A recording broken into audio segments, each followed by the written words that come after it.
আসসালামু আলাইকুম take lovers, কেমন আছেন সবাই? হোপফুলি সবাই ভালো আছেন।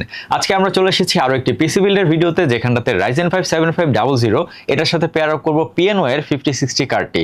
মূলত যাদের বাজেট 1,15,000 টাকার আশেপাশে তাদের জন্য এই বিলটি। তাহলে চলুন কথা না বাড়িয়ে চলে যাই সরাসরি বিল্ডে।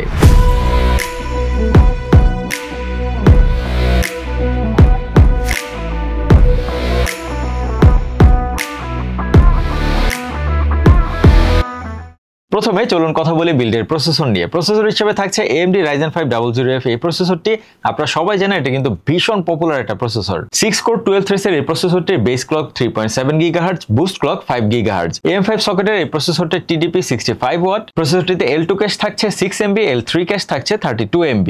Zen 4 আর্কিটেকচারের এই প্রসেসরটি দিয়ে আপনি multitasking, gaming, video rendering, streaming এই ধরনের সব কাজই কিন্তু করতে পারবেন খুব অনায়াসে। সবচেয়ে বড় কথা হলো Ryzen 5 7500F এই প্রসেসরটি বাজেট ফ্রেন্ডলি হলেও এটার পারফরম্যান্স কিন্তু Ryzen 5 7600 এর কাছাকাছি।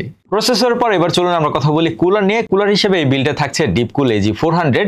বাজেট ফ্রেন্ডলি প্রাইসে যারা ভালো কুলিং পারফরম্যান্স এবং RGB লুক দুটোই চান তাদের জন্য এটা হতে পারে একটা পারফেক্ট সমাধান।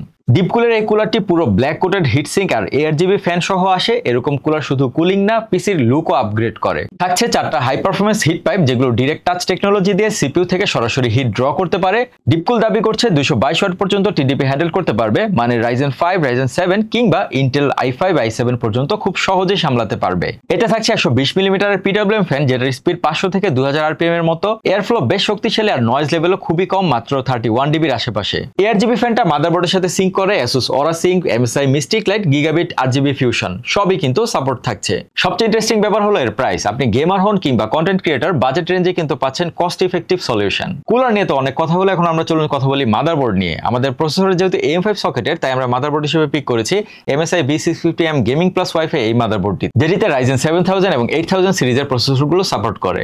MSI এর এই মাদারবোর্ডটিতে 256 GB পর্যন্ত 4টা DDR5 RAM ইনস্টল করতে পারবেন, এবং যেগুলোর ম্যাক্স ওভারক্লকিং ফ্রিকোয়েন্সি 7200 mts। মাদারবোর্ডটিতে স্টোরেজের জন্য দেওয়া হয়েছে দুইটা Zen 4 M.2 স্লট।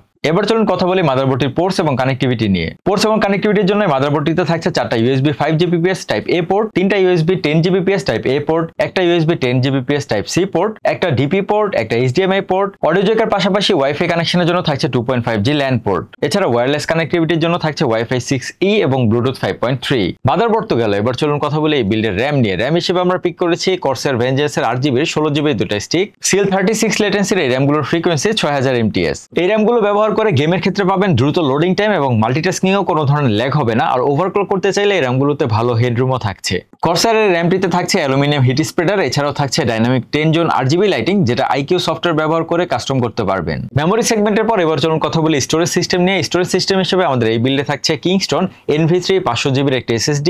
এটি একটি 2280 ফর্ম ফ্যাক্টরের Zen 4 M.2 NVMe SSD। এটা read speed 5000 Mbps, right speed 3000 Mbps। Kingston এর SSD তে ব্যবহার করা হয়েছে অ্যালুমিনিয়াম হিট সিঙ্ক এবং এর MTBF আওয়ার্স 20 lakh আওয়ার্স। SSD-টার এন্ডিউরেন্স রেটিং 160 TB। এবার সময় হয়েছে জিপিইউ নিয়ে কথা বলার। আমরা ভিডিওর শুরুতে বলেছিলাম এই বিল্ডে আমরা ব্যবহার করছি PNY এর 5060 এই কার্ডটা।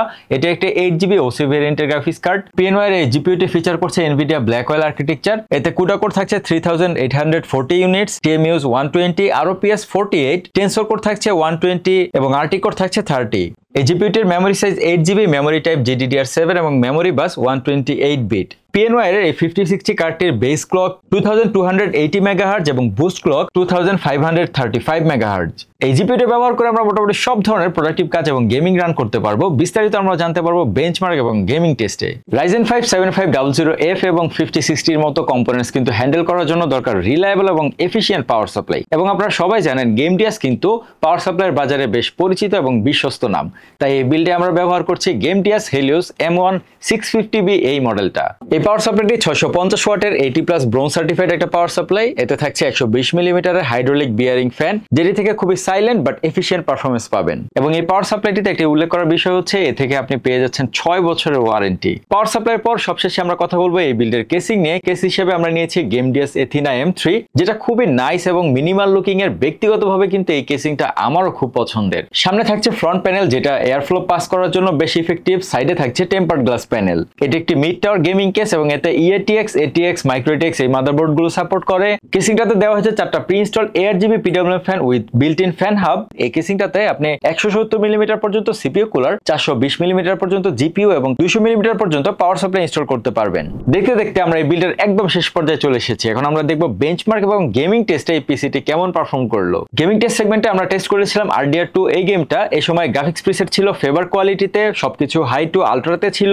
গ্রাফিক্স API ছিল DirectX 12। DLSS অফ করে আমরা ম্যাক্স FPS পেয়েছি 102, এভারেজ FPS পেয়েছি 86 এবং 1% লোতে আমরা পেয়েছি 70 FPS। পরবর্তীতে DLSS অন করে যখন টেস্ট করি তখন ম্যাক্স FPS পেয়েছি 129, এভারেজ FPS পেয়েছি 97 এবং 1% লোতে আমরা পেয়েছি 74 FPS। বেঞ্চমার্ক সেগমেন্টে আমরা প্রথম যে বেঞ্চমার্কটি করি সেটা হচ্ছে 3D Mark Steel Nomad। এই সময় রেজোলিউশন ছিল 4K, API DirectX 12। Steel Nomad আমরা স্কোর পেয়েছি 3131। গ্রাফিক্স টেস্টে এভারেজ FPS পেয়েছি 31 FPS। তারপর যে আমরা বেঞ্চমার্কটি করি সেটি হচ্ছে 3D Mark Time Spy। এই সময় রেজোলিউশন ছিল 1440p, API ছিল DirectX 12। Time Spy স্কোর পেয়েছিলাম 12389। গ্রাফিক্স স্কোর পেয়েছিলাম 13427। CPU স্কোর পেয়েছিলাম 8617। সবশেষে আমরা যে বেঞ্চমার্কটি করি সেটা হচ্ছে 3D Mark Fire Strike। এই সময় রেজোলিউশন ছিল 1080p, API DirectX 11। Fire Strike score পেয়েছিলাম 29577। গ্রাফিক্স স্কোর পেয়েছিলাম 36377। ফিজিক্স স্কোর পেয়েছিলাম 25360। কম্বাইন্ড স্কোর পেয়েছিলাম 13714।